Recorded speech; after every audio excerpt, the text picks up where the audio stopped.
morning, everyone, and thanks for joining us at 7 o'clock here on The Wax. I'm Nicole Nalepa. And I'm Nuclo. We appreciate you being here. So we have a lot to cover in the morning rush, but first we do want to say hello to meteorologist Scot Haney, who is tracking that first alert forecast for us. Good morning, Scott. Good morning, ladies. How are you?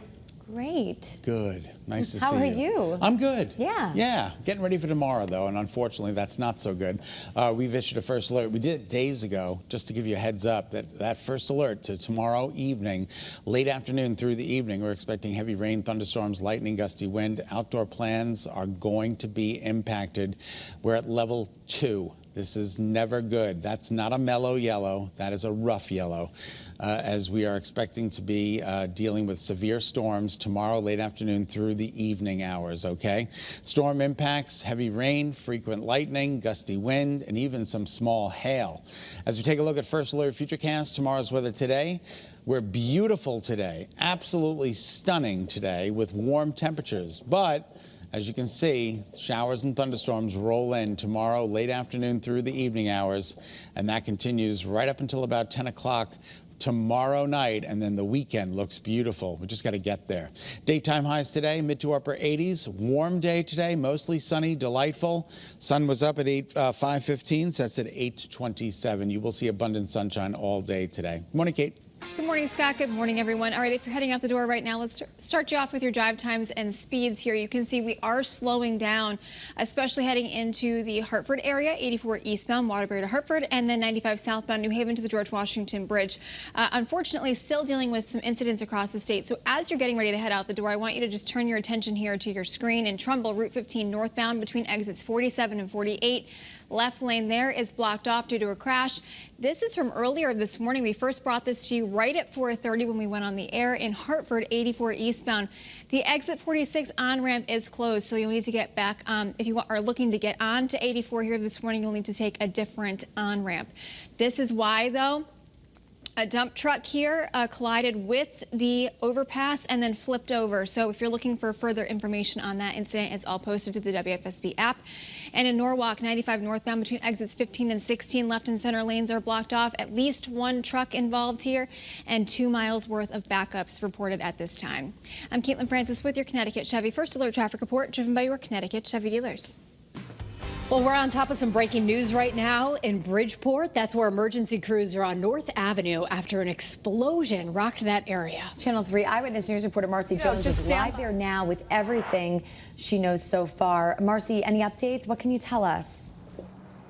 Good morning. Well, unfortunately, law enforcement officers out here are being very tight-lipped, but understandably so. They're still trying to piece together exactly how this all happened. What we know so far is that at 12:30 this morning, an explosion happened in the hallway right outside of one of the apartment doors on the 3rd floor of this building. That's when officers arrived. They saw some obvious damage. Now, I spoke to some residents in the area. They said they could hear it, they could feel it. I'm going to be talking to one right now. So, Paquito, kind of take me through what happened this morning and what exactly it was like. We were sleeping around 12:30 and we woke up to a big bang.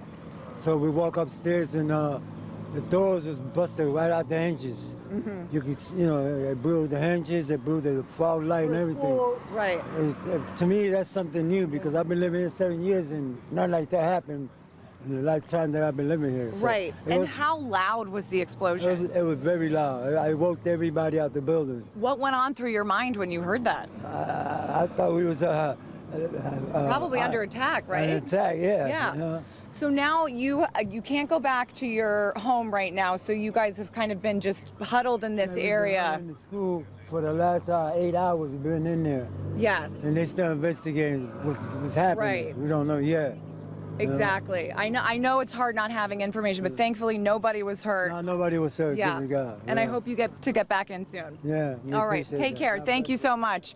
Again, this is a local, a state, and a federal investigation. All 3 units working together just to make sure that there are no other explosions inside of the building or in the surrounding areas. As soon as we get any more information, we'll bring that to you. But for now, that's the latest. Reporting live in Bridgeport, Marcy Jones, Channel 3 Eyewitness News. All right. Thanks, Marcy. Also, state police are involved after shocking claims of racism at a middle school in East Haddam, and criminal hate charges could actually be coming to those students. Channel 3 Eyewitness News reporter Luke Hydash has the story and more details on how the district is responding this morning. Parents concerned for their own children at that meeting last night, as up to 10 Nathan Hale Ray Middle School students are being investigated this morning.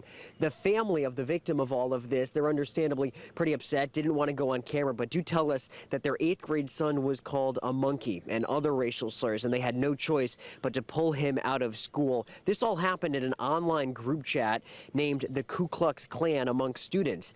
The parents of the victim say this has been happening for months, and it's even gotten the attention of activists groups across Connecticut. The superintendent here in East Haddam calls these messages vile and is working on a more inclusive environment in the schools, as parents are pretty worked up. Because my sister's in the school. She will continue to go to the school for another year. And I'm horrified. So unfortunately, my child will spend another year here, but I hope not beyond that. The State Police Hate Crimes Unit is investigating this morning. The parents of the students involved are aware that charges could be brought. In East Haddam, Luke Hydash, Channel 3 Eyewitness News. As we all embark on completely separate journeys of life, I am confident that a common theme will forever keep us connected, and that theme is kindness. A unique sense of kindness that you can only find here. With hopeful hearts, students who survived the Sandy Hook massacre graduated from Newtown High School last night. The names of the 20 children who were killed were read out loud during the ceremony. Now, in the 12 years since the shooting, some of the students have pushed for gun safety, and many of the grads are heading off to college and say they'll continue their advocacy work. Now to a developing story that we're on top of in New Haven. A person is recovering after they were shot on Chamberlain Place last night. Investigators on the scene there gathering evidence about 11 o'clock. The victim was rushed to the hospital. They are expected to be okay. Police have not released any details on a potential suspect. And this morning, a Hartford man is sitting in jail after police say he caused a deadly crash. Thomas Nguyen is facing multiple charges, including manslaughter. We're told that he slammed right into a construction worker by the intersection of West Boulevard and South Whitney Street yesterday afternoon. And police say that there was another worker directing traffic and that the driver sped right into the construction zone, hitting and killing Joe Diaz-Neves of East Hartford. 2 passengers in the car were also hurt in the crash, but are expected to survive. And this morning, the Biden administration is keeping a close eye on a small fleet of Russian ships conducting military exercises in Cuba. A small U.S. Navy task force is shadowing the Russian fleet through the use of sonar, but the Pentagon says that they do not pose as a threat. The Russian ships are expected to stay in Cuba until next week. Also new this morning, former President Donald Trump will be back on Capitol Hill for the first time since the January 6th insurrection. Trump is set to meet with House and Senate Republicans today to drum up some support for his presidential campaign. Senate Republican leader Mitch McConnell, who once blamed Trump for the Capitol riots, will attend that meeting. 7:08 is now the time. Hi, everybody. Good morning. Temperatures are on the rise. We were in the upper 40s, believe it or not, in some towns. Todd and Coldbrook had a chilly 47 degrees this morning. Now we're up into the upper 50s, mid 50s for Salisbury, but really a delightful start out there. As we take a look at the temperature differential, we're up from where we were yesterday, and tomorrow morning we're going to be up from where we were this morning. Temperatures tomorrow are going to be in the mid 60s, so get ready for that. Tomorrow is going to be a hot day. Today's going to be a warm day. Dew points comfortable, and everybody's in the 50s with the exception of the shoreline. A little bit muggier along the shoreline, but not too bad, and the winds are calm. Chance for wet paws, low today, none today. Tomorrow, with those storms, it does start getting a little wet, and then Saturday we're back to the beautiful weather. Today's daytime highs climb into the mid to upper 80s, mostly sunny and warm. Sun was up at 5:15, sets at 8:27. You will see abundant sunshine all day today, but tomorrow a first alert for strong to severe storms. I'll be back in just a bit with more on that coming up in just a little while. In the meantime, Kate Nuclo, good morning. All right, good morning, Scott. Thanks.